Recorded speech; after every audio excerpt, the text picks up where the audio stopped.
Hello, good morning, good afternoon, good evening from wherever you are in the world. If this is your first time attending, my name is Garrett. I am a commercial director and producer and the host of this series that Light Panels is putting on called Professional Lighting Techniques. If you have not seen previous episodes in this series, those are online. You can find those on Light Panels' website as well as on their YouTube channel, which I do highly recommend that you subscribe to, because as we continue to do these, if your schedule conflicts and things, you can still pick up on episodes that you may have previously missed. In the chat, you'll see there's a link to the Light Panels webpage that you'll be able to see that there. Today, we are talking about commercial lighting. We're going to be looking at two examples of commercials that we have done. One is a spec project, and the other is a project we did for a client, all utilizing the Gemini products. So I'm glad that you're here. If you want to toss into the chat where you are viewing from, I love to see where everybody is coming from. Today, we have a lot of content to go over. We're going to be going over a lot more quickly than we normally do, just because of the scope and size of the projects that we're going to be looking at today. That said, as always, if you have any questions, comments, things that you want a little clarity on, there's the chat, and then also there is the Q&A module. If you want to toss your questions into either the chat or the Q&A, I will do my best as we move through this to answer questions as they come up. And then at the end, if there's time, we will also open it up for Q&A for any questions that you might have about these projects. So before we dive in, I also want to give you a little sneak peek on what next month's live stream is going to be on. It's one of my favorites that we've done so far. And again, you can go to Light Panels webpage and register for that. We are doing 3 looks, 1 location. And what we're going to be doing is we're going to be taking a single scene in a single location, and we're going to be lighting it 3 completely different ways to give 3 completely different looks. This is the thing that we can use as filmmakers if we're trying to change genres, right? We don't film a thriller in the same way that we film a rom-com. We don't film a drama in the same way that we film a comedy. And lighting is such a big component of how our projects tonally feel. So again, next month, 3 looks, 1 location. I'm very excited about that. Again, you can register for that. It's free as always, but register for that via the link there. I see people from California, from London, from Dallas, from Houston, from Poland, Puerto Rico. It is from La La Land, perfect. Brazil. It's good to see all you guys. Thank you so much for being a part of this. So last month, if you guys were on the live stream or you guys caught up on YouTube, we looked at how to shoot for natural light. We talked about how shooting natural light is very different than shooting available light, and how we make people look and feel in an outdoor setting is very different than how people actually look in those settings. Again, if you missed that one, there's links in the chat here that you'll then be able to go back and look at that should you want to. The example that we used in that one was a commercial project that we shot, which kind of ties into the things that we are going to be looking at today. So today, we're looking at 2 projects. The first project is going to be a spec ad for a fashion brand. This is where we're going to be using a model in multiple locations, and then how do you light for multiple locations that all still tie into each other, but all have unique and distinct looks. And then the second is a commercial project that we worked with Adidas on a product, in this case, a shoe, and how different product lighting is from model lighting when it comes to commercial work. So we're going to be looking at 2 examples that are wildly different. Again, if you have questions, pop them in the chat, pop them in that Q&A, and we will kind of move through this fairly quickly here. So before we can break down a project, we should probably look at it first. So here is the first commercial project that we're going to be looking at. Hey, you know I want it. Hey.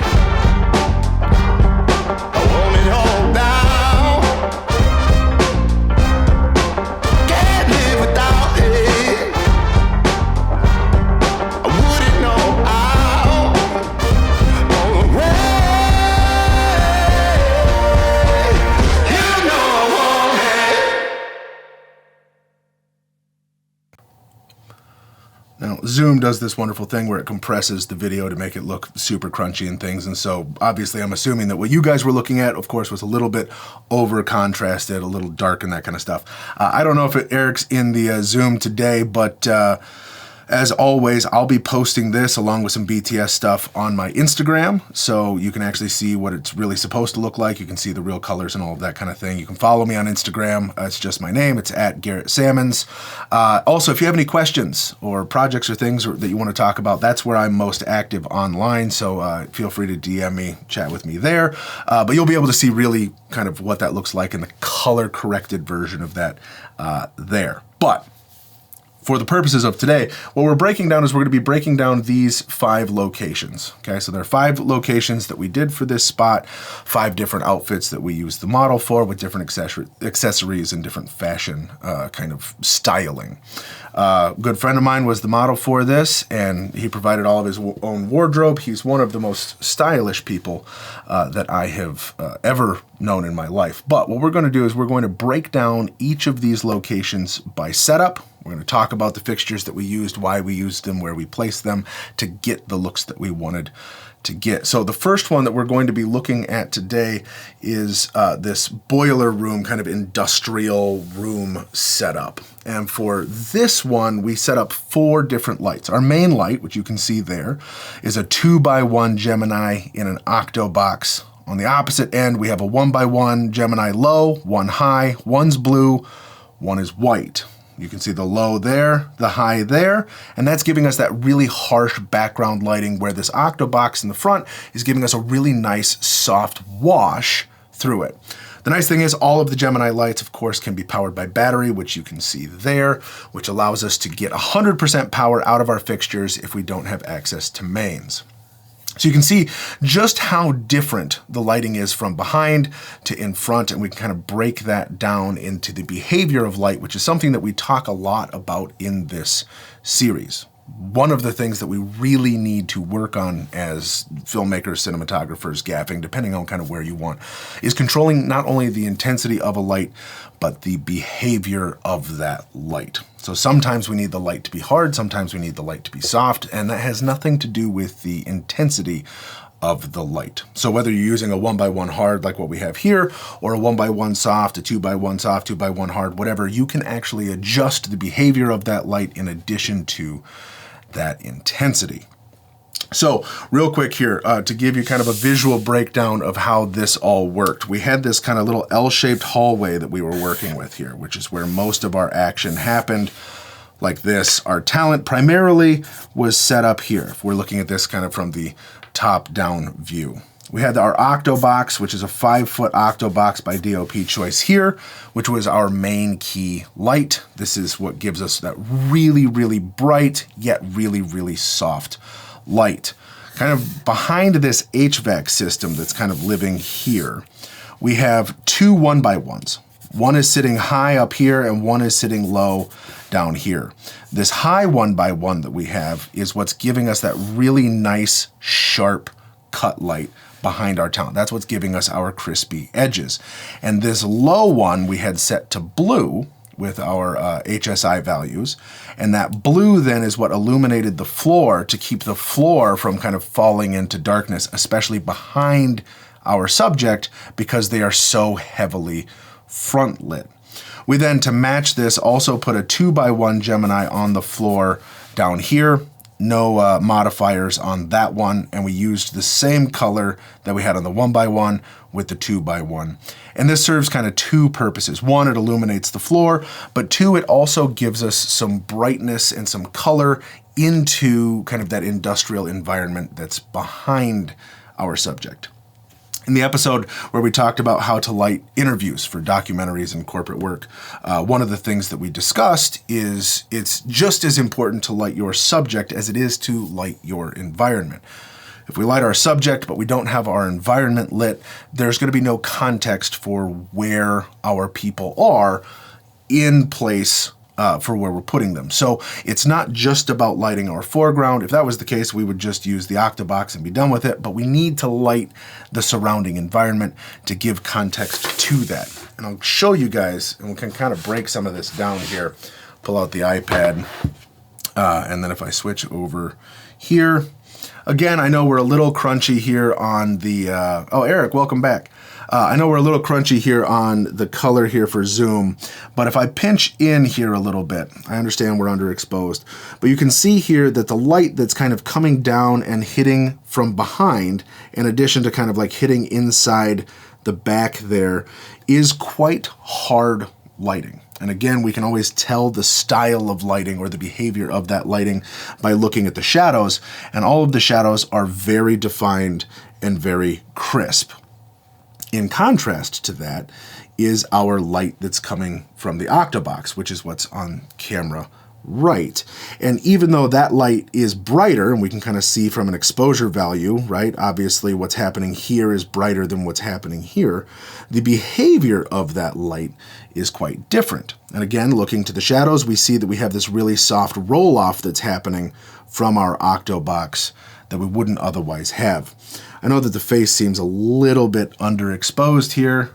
Things are falling off into black there, but what again we can see here is that behind the face we have this really hard line, hard shadow, hard contrast coming from that 1x1 that's floating up behind, and then we have this really soft light that's coming in on the face here, which is also giving us those really good catch light. You can see kind of the inverse here if we look at this. Again, we have really, really hard, really, really defined light coming from that high in the back. And then we have the really, really nice and soft fall off coming from the front.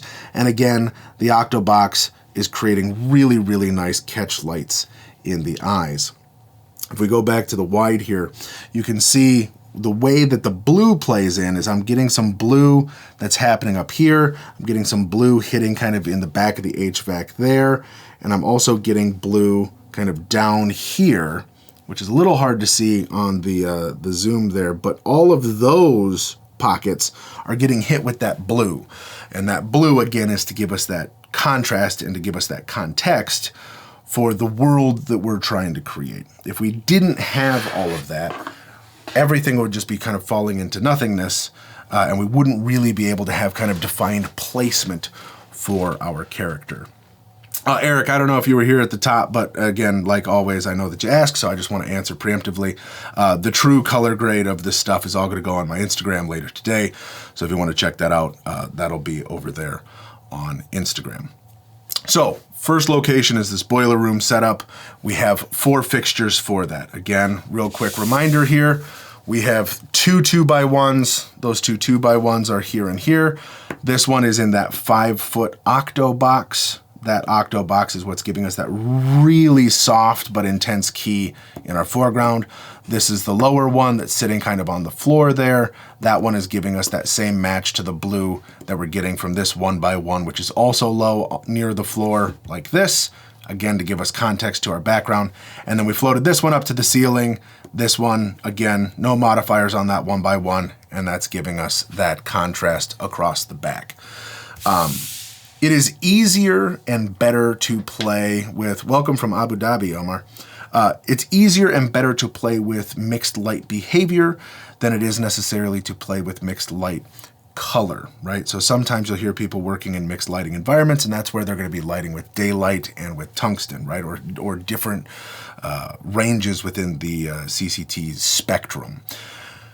That can get complicated depending on skin tone, depending on the environment, depending on bounce and a lot of things, to where you can really start to mess up skin tones with that. But when you change light behavior, right, all of that's shot with daylight. We're using a colored accent light in the background, but we can get really, really nice looking shots by having soft mixed with hard light, more so than we would with warm mixed with cool light. So let's now look at the second setup. Again, real quick reminder, any questions and things, toss them in the chat, toss them in the Q&A. I will answer them as best we can.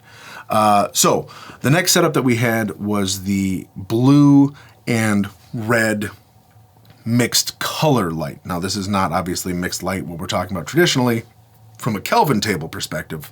This is 2 very different colors of light, and you can see that here.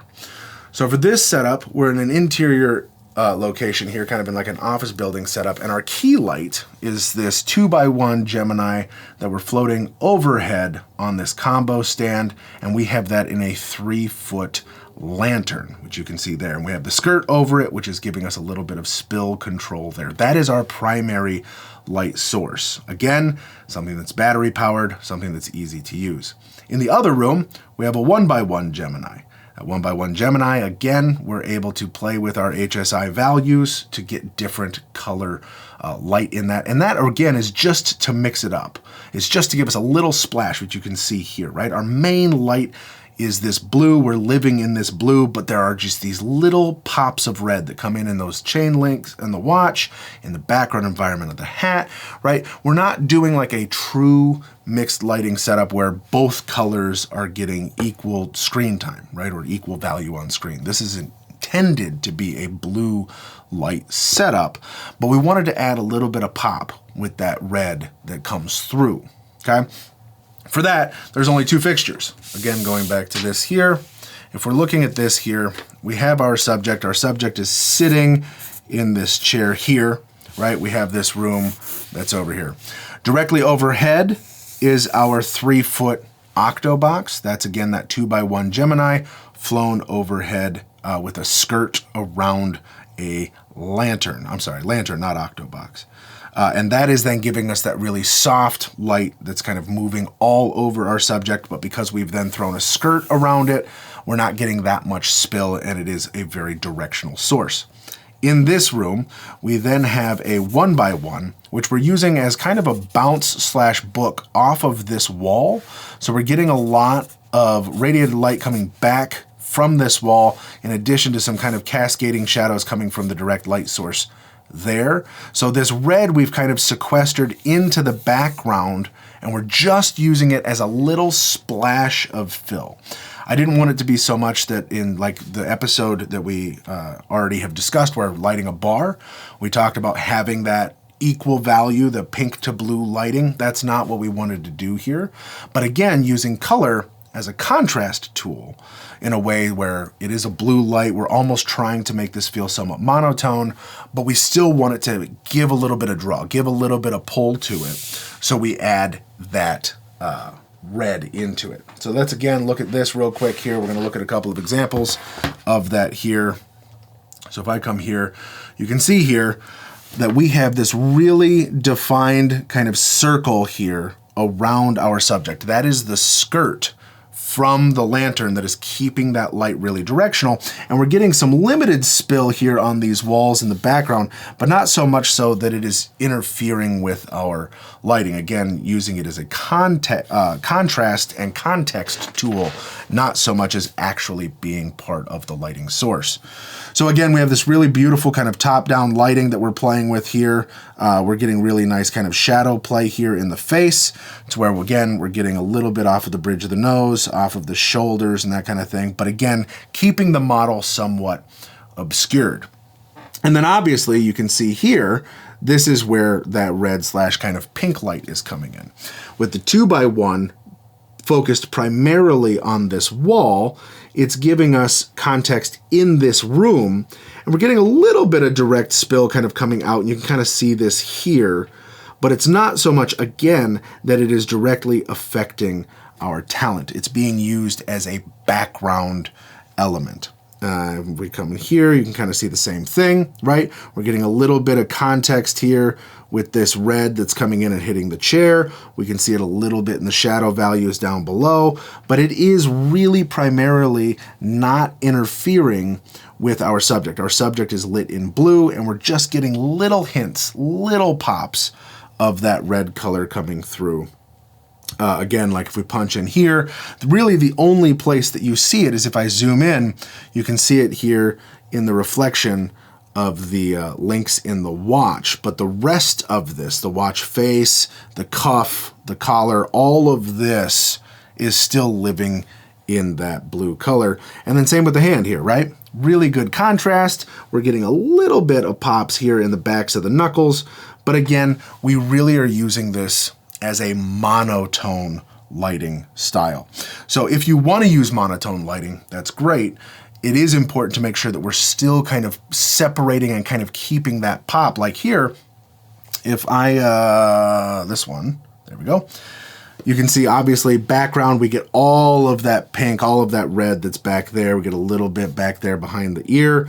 But in terms of our subject itself, the only place that we're actually getting any of that red is right here in this slight reflection in the nose there. The rest of this still is all living in that blue wash.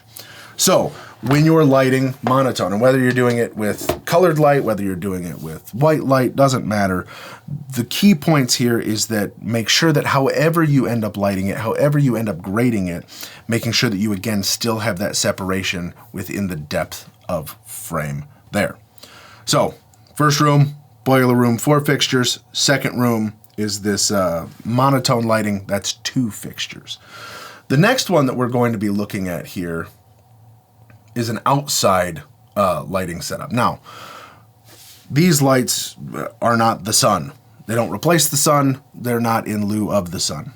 In last month's episode where we talked about natural lighting, we showed how you can use a fixture like a 1x1 hard as a key light in certain outdoor lighting settings, but primarily these lighting fixtures, unless you're working with like giant HMI lights, are all going to be for fill. They're going to be to create a sense of consistency through your lighting, because as the sun moves throughout the day, the color and the intensity of that light shifts and changes. And if you have any sort of weather, partly cloudy to overcast, the exposure values of that light is going to change.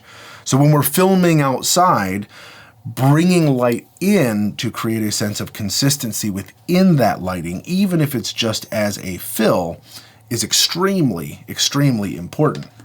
Which brings us up to our third piece here. We took that 5-foot octo box outside. We have our 2x1 Gemini, again battery powered, and we found a spot in the buildings outside where we are covered by shadow, so we're not directly competing with the sun. There's a great shot of that, and you can see here, this is then us using that as a fill on our subject. So then that way, again, we're not trying to create a key light, we're just creating a sense of normalcy, a sense of evenness to that lighting. And again, because we have this really nice, large surfaced area light, it keeps that light really, really soft, right? When we talk about the behavior of light, the relative surface area of your fixture in relationship to your subject directly affects the behavior of that light. The larger the surface area is relative to your subject, the softer that light will behave. The smaller the surface area is relative to your subject, the more harsh or hard that light will behave. So that light is kind of doing double duty. On the one hand, that 2x1 is blasting a ton of light out, not the sun, but it is blasting a ton of light out. And the other thing is, with that bounce or that diffusion that we have in the front of that octo box, it's also working double time because it's increasing the surface area of the fixture and also taking all of the available light that's around and acting as a bounce. So we then end up with this really nice, really even, soft lighting when we otherwise may not have it. And we're just going to look at one of these real quick here. If we come here, again, you can see here that we are in shadow, which is an important thing, right? We stayed away from direct sunlight because, again, the direct sunlight is going to be very hard. So we come into shadow, and you can see here that based on the shadow that we do have, we can tell that it is very, very soft. The other nice thing about this location that we picked is that these garage doors here are white.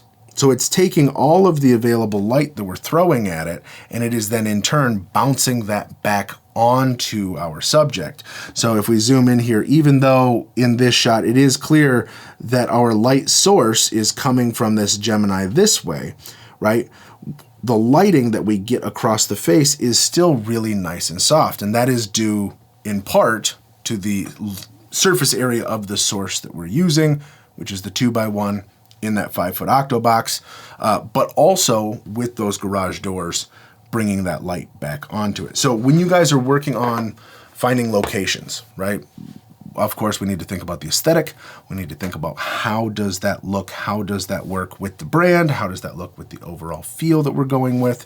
But in addition to that, how can we use locations to our advantage in terms of lighting, in terms of movement and blocking, and using locations to your advantage?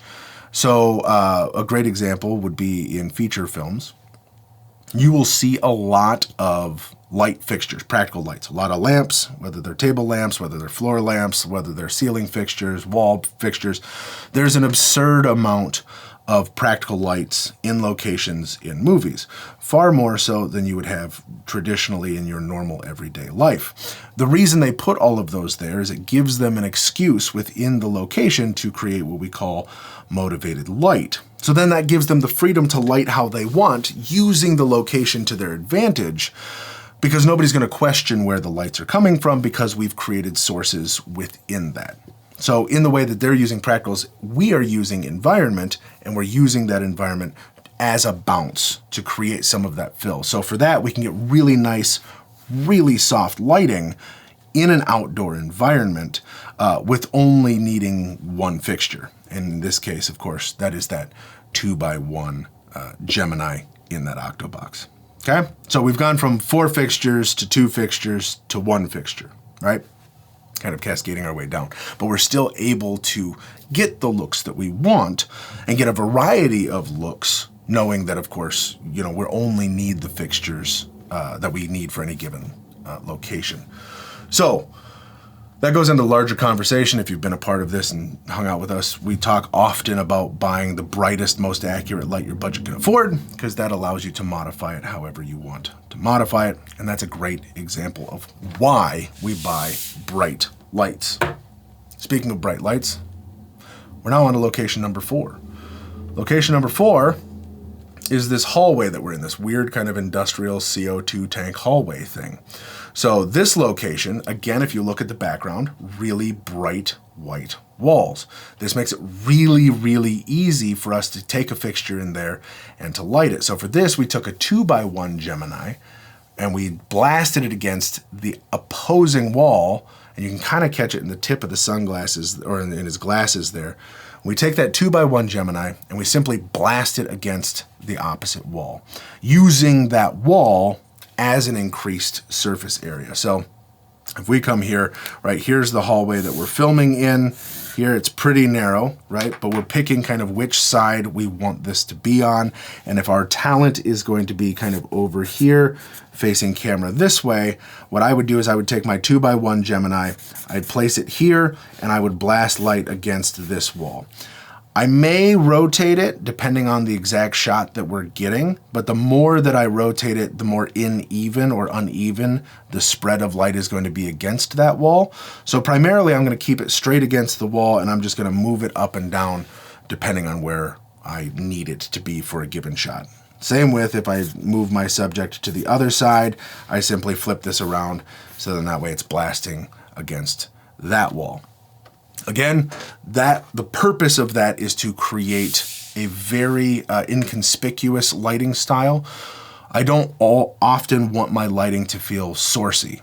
Sourcey lighting is where you can very quickly and very easily identify what the light is, where the light's coming from, how far the light is away from the subject, right? Which can very quickly pull your audience out of the projects that you're in. So we want to keep things motivated. We want to keep things somewhat ambiguous. And again, soft light is a great way to do that. So we'll look at one example here real quick, or 2 examples rather, of this. So here's the first one here. If I was to film this again, I would probably use a polarizer, so then that way you don't see me here, right? Like there I am standing right there. But you can kind of see right here in the corner, right here, you get a little sneak peek of what that gaffer and the 2x1 Gemini is doing. But when you're looking at the shot kind of in the wide, again, our key is coming from this wall, even though this wall is white and that wall is much, much closer to them, right? If we were just to kind of go into the room and shoot it as is, our natural light that's here would be brighter just due to the proximity of our face to wall. But because we're blasting light against the opposing wall, we're getting all of this light that's coming in from camera right, and that's then what's giving us this really nice separation, kind of a stop and a half between this side of the face and that side of the face, okay? And again, if we go in a little bit closer here, there we go, you can kind of get another kind of sense for what that's doing. Again, even though we have a lot of contrast change between the front of the face and kind of the specular highlights that we're getting there on the cheek, and then kind of how much we fall off just off of the face, it is a slow gradient. It is a slow, gradual fall off. And that's what we're really, really looking for. It's not always about the intensity of the light. It is how we get that light to behave. And if I can take the surface area of a light from a 2x1 and I can blast it against a 30-foot wall, now instead of just having light coming from this much, it's coming from everywhere. And that's going to create that even, soft spread of light. This is also why we use bead boards a lot and bounce boards a lot when we're filming, is that is a very fast way of increasing the surface area of a modifier or of a fixture. So instead of having a fixture pointed directly at your talent, you point the fixture away from your talent into a much larger surface area, like a bead board, like a bounce board, foam core, any of that kind of stuff, and use this as the surface area to scatter that light across the face, right? Anytime we modify a light, we're either losing the intensity of that light or we're losing the spread of that light, but you're always losing something. If we're going to be bouncing it, it is going to soften the light to get it to behave how we want at the expense of the intensity or the brightness of that light. This is why buying bright lights matter, right? We need to buy bright lights so we can modify them without having to worry about whether or not we're going to have enough light to create those shots. Hello from Mexico. I'm so glad you guys are here.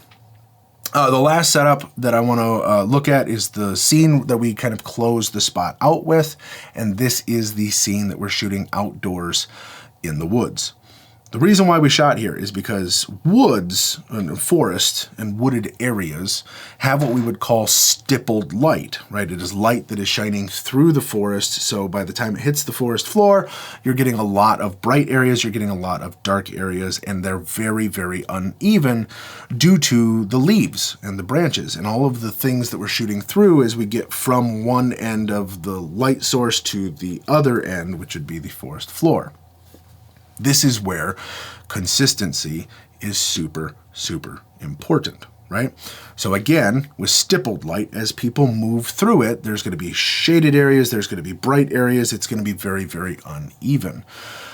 In order to make that more even, in order to make that something that we can actually work with, we then need to have lighting that is going to make it so we don't lose all of the character of the stippled lighting, but we can simply even that out. And this is a technique that's used in a lot of movies, and you've probably seen it before, and it's what we would call like a walking light. And generally, you would see this oftentimes with like a fixture inside of a china ball or inside of a lantern, and that would be a mobile light that would then move with our subjects. A couple of key points with that is, of course, it needs to be mobile. So if we look here, you can see that instead of having it in a lantern, I have it in a 3-foot octobox. This is the 1x1 Gemini, and I have somebody walking with our talent. The 1x1 is plenty bright. I can operate it off of battery power, which means that I can then move around with that light without having to have it plugged in anywhere. Threw it on a lollipop right there, which makes it easy to move around.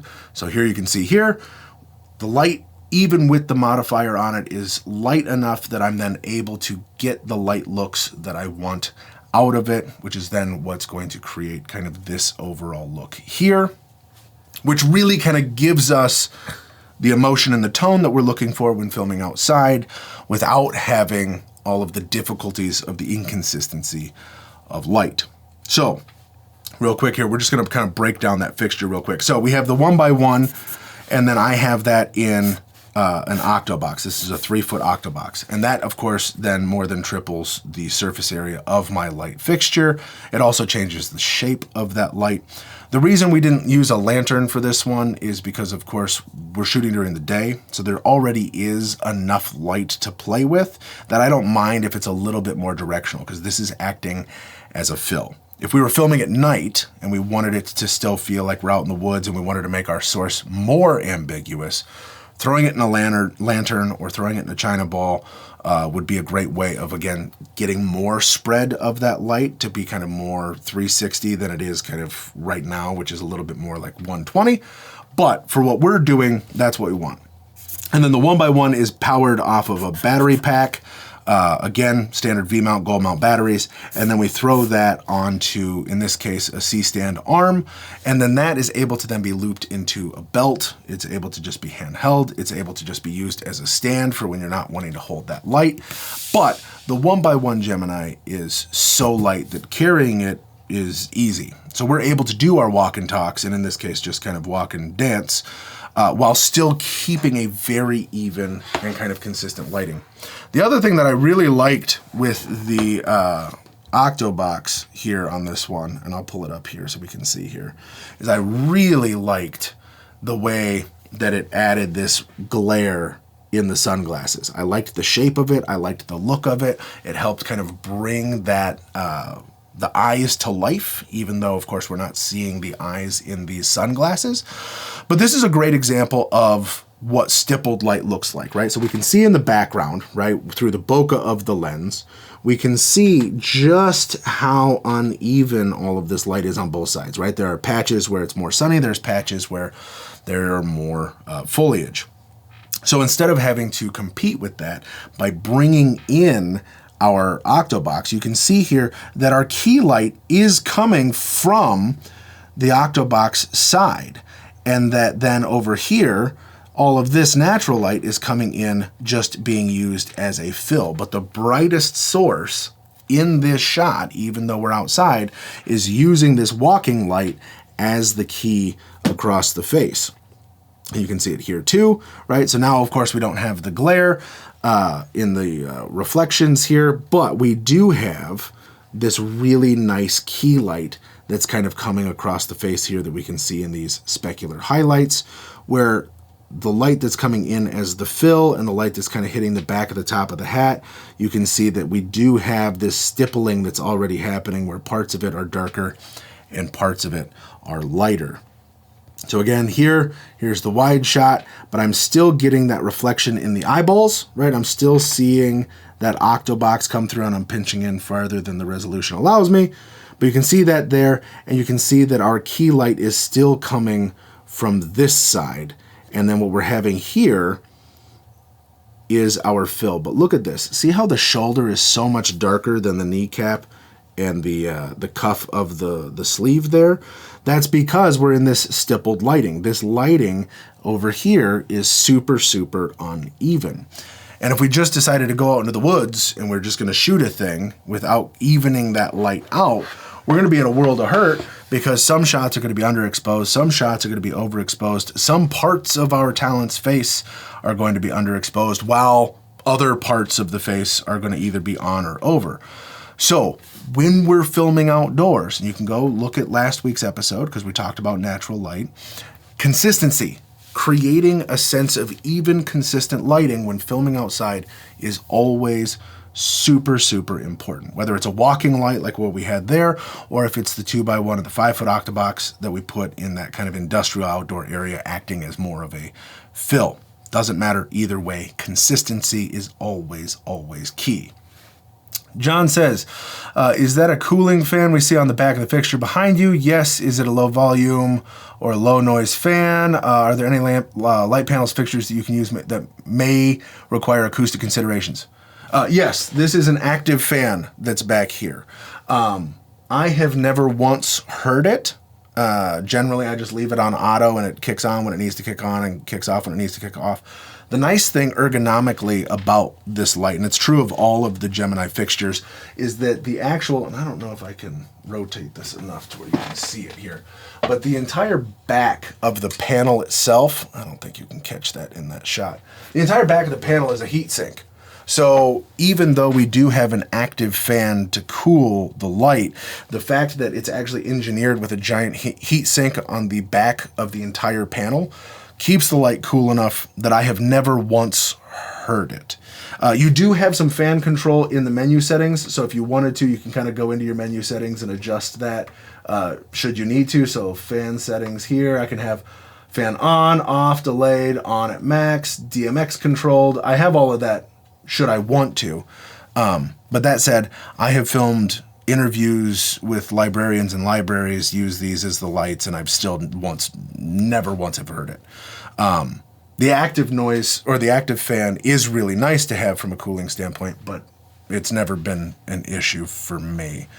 Okay, so I know we blitzed through this, but that's 5 locations, right? So we had the boiler room, kind of industrial interior. We had the blue and red, kind of the neon look interior. We had the outside industrial.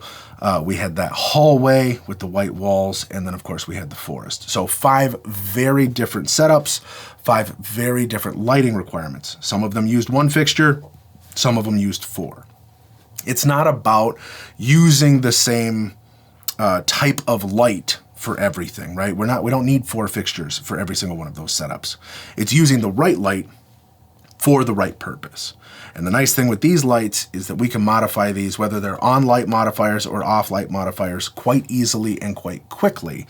So I can use these much more as utility lights than I would with other LED panels. So that's one of the things that I really, really like about those. So before we then move on to the next one, which I know we are rapidly running out of time, I want to watch that first project again real quick to give you a sense kind of what to look for in the lighting. So here is this real fast. Hey, you know I want it. I want it all now. Can't live without it. I wouldn't know how. On the way, you know I want it. So again, if the goal is to create the looks that we want to look without it being obvious, that is the way that we would go about filming. That is the way we'd go about lighting a commercial project like that, which would still give us that stylized look without necessarily having all of the drawbacks of shooting in natural environments or using just the available light. Okay, so there's that. Again, if you want to see that in its true color, follow me on Instagram. I'm going to post it later today. You'll be able to actually see what the colors are supposed to look like. The next one, and we're going to blitz through this quite quickly, is a project piece that we did for Adidas for some of their new shoes, the NMD shoes. We're going to look at just this as a 1 setup piece, but there are a couple of functional pieces that I really like about this that I want to hit, and then we can kind of open it up for Q&A here. So this was a piece that we did for social, and this is a seamless loop. So the idea of this is that there is no beginning or end, that it just kind of continues throughout.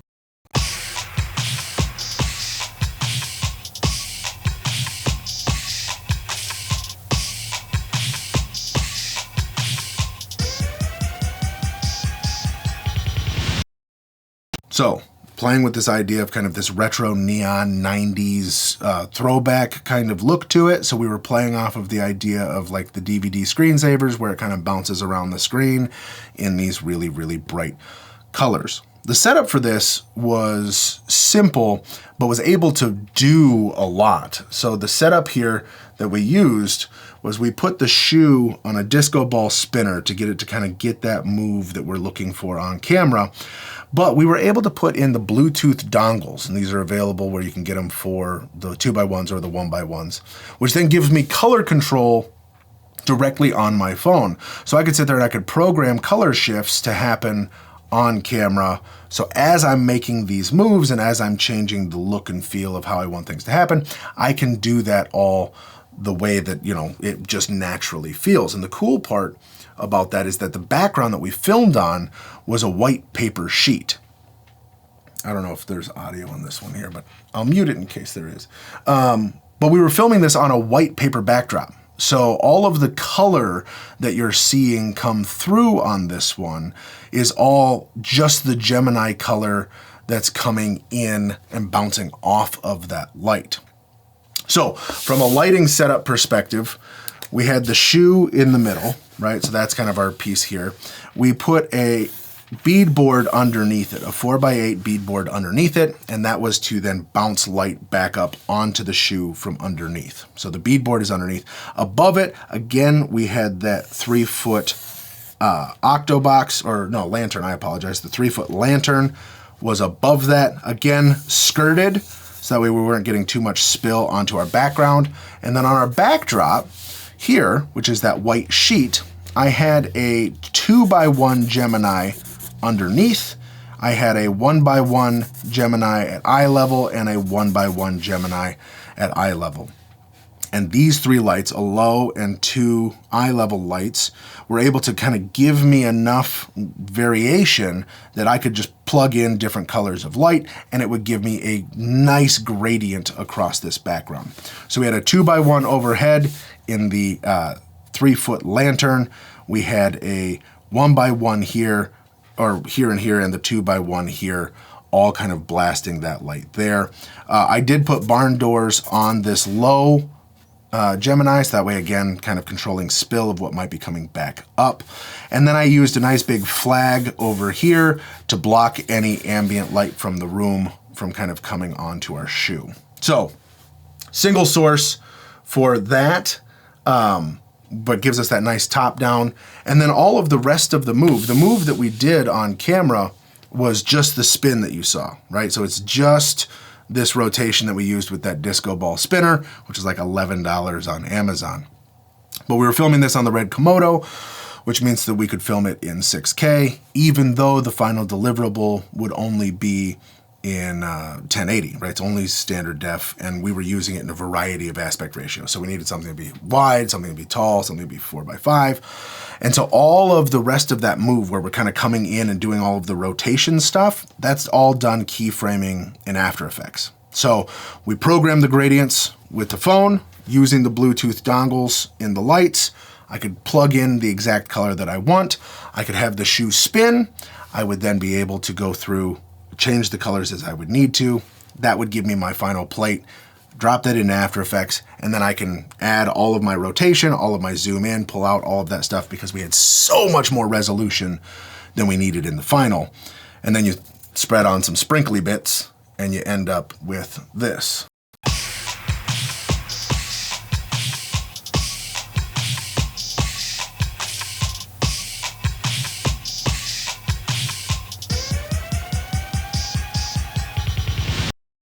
And then, of course, that loops over and over and over. We got other shots for different parts of the campaign because not everything was the looping thing. The looping thing was just my favorite because you could never tell kind of where it started or where it ended. So that was how we did that. I know we, again, blitzed through that, but that, again, we used 4 lights for. We had the top down in the lantern, and then we had the 3 across our white paper backdrop. And that also goes to show just how rich and vibrant the color in the Light Panels Gemini lights are, because I can film it on white and yet the color is so rich here that like you would never know that that was white paper. Like you would think that that is, some sort of gradient that we did in After Effects, but that was all done practically against a white paper backdrop. Okay, so I know that we blitzed through a ton of content here. We did 5 setups for the first one. We did 1 for that one there.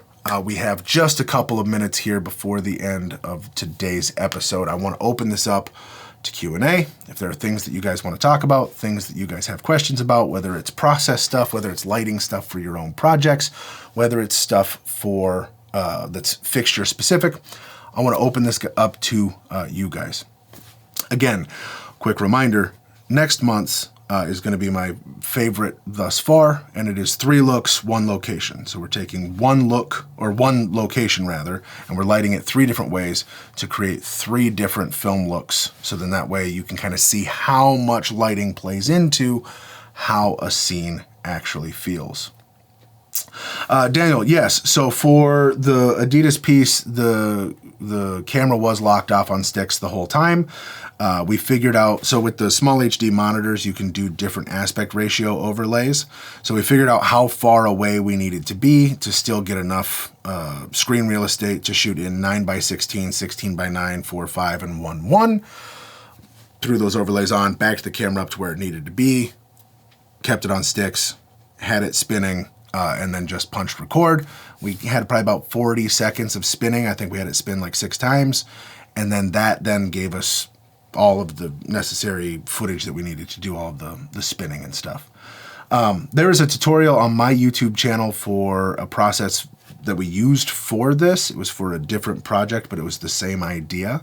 So if you want to go check that out, that's on my YouTube channel, which is just youtube.com/Garrett Sammons. And then the title of the video is, I think I faked a camera robot was what it is, because we were trying to figure out how you fake the bolt arms. So we used the same techniques from that video for this one, different application, different client for that one, but you'll kind of get the same idea of like how we did it from a camera perspective. But that's how we did it from a lighting perspective. Jeff asks, what device or app was used to control the gradient colors from your phone? Oh, thanks, Simon. There it is. So that's the video if you want to see that. So there is a light panels app that you can get on the phone here. Let me give you the exact name of this here. Yeah, so it is this guy here. There is an app that's on the phone, Smart Director app. There it is. It's a free app. When you plug in the dongle, there's a port in the top here for the dongle that you can just plug it directly in on. You can then hit add device. As long as you have the Bluetooth hooked up to that, you punch the button. You can then add device. You can pair them into groups. So I had the 2 1x1s paired into a single group. I had the 2x1 kind of on its separate thing. You can set parameters. You can do a lot of cool stuff in the app there. You obviously don't need that if you're using DMX controls. You obviously have a ton more specificity in your controls if you're using DMX. But for what we were using, because it was a fairly simple setup, we were able to do everything just via Bluetooth. So highly recommend it. The dongle is an accessory, so that is something that you purchase separate from the fixture. And that's true of the DMX modules as well as the Bluetooth modules. So if you want that added functionality of the wireless control, those are dongles that you can add after the fact there. Okay, so quick recap.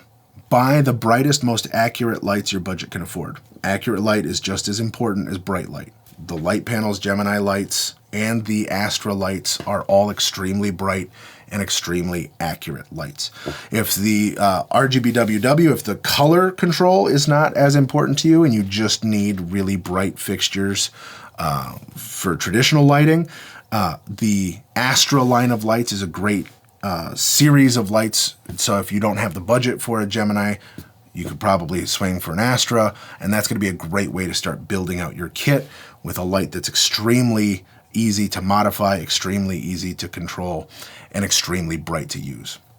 I've used these lights for a number of years now, and when I started, I would use my spectrometer and I'd get a color read off of these lights every time that I would go through and I'd do a lighting setup. And I've gotten so comfortable with these lights and I trust their readouts so much that I don't actually need to get a color read on these lights when I use them. What I do use my spectrometer for now is if I'm using these lights paired with another manufacturer's lights, I'll actually use my spectrometer. I'll get a color read off of the other fixture and then match this to that, because I know that what this is telling me is going to be accurate. Okay, so Henrik says, why not incorporate the dongle in the fixture like all competitors do? So Henrik, great question there. I'm sure this is more appropriate for the light panels team, but what I can tell you is that not everybody needs all of the same functionality. Bluetooth is not something that's going to get used in a feature film environment. All of that is going to be DMX control. Having wireless DMX is not something that everybody on the indie solo owner operator side uses. So having wireless DMX control on a small indie shoot is not something that you would necessarily need. And so to add all of that functionality into a light is going to increase the cost and increase the weight in a way that may not make sense for a lot of filmmakers, because we can customize the exact functionality that you need out of that. Now, it does come with wired DMX in and out. So that is something that you automatically have built into it. But if you want that wireless control, that's something that you can kind of expand the ecosystem out as needed. The other thing is that all of the dongles are universal, so I can use the dongles on any of the Gemini lights. They're not fixture specific. Same is true with the Astras. The Astras have an entire module package, so depending on the functionality that you need out of a fixture, you can then kind of create that with that. But weight and cost, those are the things that, generally speaking, if it's not something that everybody needs, it's not something that everything should have. Some of the competitors really primarily focus on a prosumer level, in which case everybody who's going to be buying those fixtures is probably using Bluetooth, so it makes sense for that. If you're working with fixtures that are exclusively on the professional level, they're not going to have those features, but they're going to have built-in features just for the high-end filmmakers. So having something that's scalable is helpful, depending on where you are in your filmmaking journey, and then, of course, how you grow in that journey. Okay? We are just about out of time. If anybody has any other questions, feel free to DM me on Instagram. That's where, I'm most often online. So if you have questions, comments, concerns, things you guys want to chat about, finding me on Instagram is the easiest way to stay in touch. As always, again, you do need to register for the live streams. So even though all these live streams are free, thanks to Light Panels for that, you do need to make sure that you go on their website to register for that. So next month, 3 looks, 1 location. It's going to be a ton of fun. I'm really, really excited to do that and take you guys along for the journey. Again, if you've missed any of the live streams up to this point, check out their webpage, check out their YouTube channel, subscribe to them, so then that way you can kind of see all of the things that we've covered up to this point, because each episode builds on each other. Okay? I had a wonderful time chatting with you guys. Again, connect with me. I'd love to chat with you guys more. Register for next month. It's going to be a cool one. And as always, thanks to Light Panels for hosting this. I'm having a ball doing it. I hope you guys are having a ball watching it. And I will see you guys all next month. Thanks.